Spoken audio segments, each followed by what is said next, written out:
बाद जानू ससुर से आइलू, जाए जाए कैले बाड़ू भेटियो न कैलू। बड़ी दिन बाद जानू ससुर से आइलू, जाए जाए कैले बाड़ू भेटियो न कैलू। दिहल जखम वापस सिया ले जा, दिहल जखम वापस सिया ले जा। आइलू ता एक बार दिहल जा, गोरी प्यार की निशानी लिहल जा। आइलू ता एक बार दिहल जा, गोरी प्यार की निशानी लिहल जा।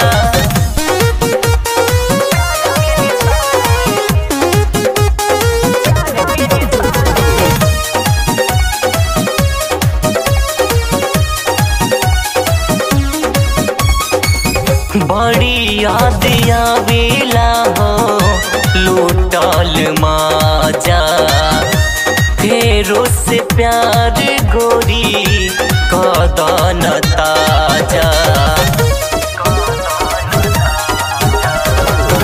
बड़ी याद आवेला हो लूटल माजा, फेरो से प्यार गोरी कदन ताजा।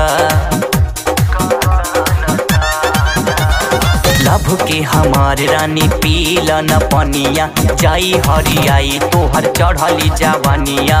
थोड़ा सा बहिया मजिया ले जाइलू ता एक बार दिहल जा, गोरी प्यार के निशानी लिहल जा।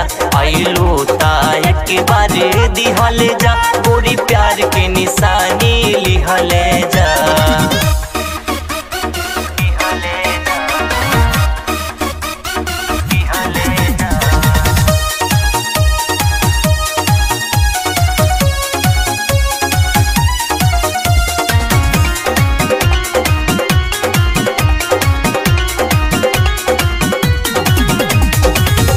रहलू कुंवर जब रहलू हमार हो, अपने से देत रहो तू बार बार हो। रहलू कुंवर जब रहलू हमार हो, अपने से देत रहो तू बार बार हो। मिथुन से रानी काटेलू तो चानी, कहे जितेंद्र जामू पिया ले जा, कहे जितेंद्र जामू पिया ले जा।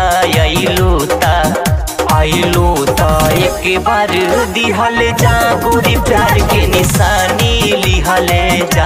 आइलू ता एक बार दिहल जा, गोरी प्यार के निशानी लिहल जा।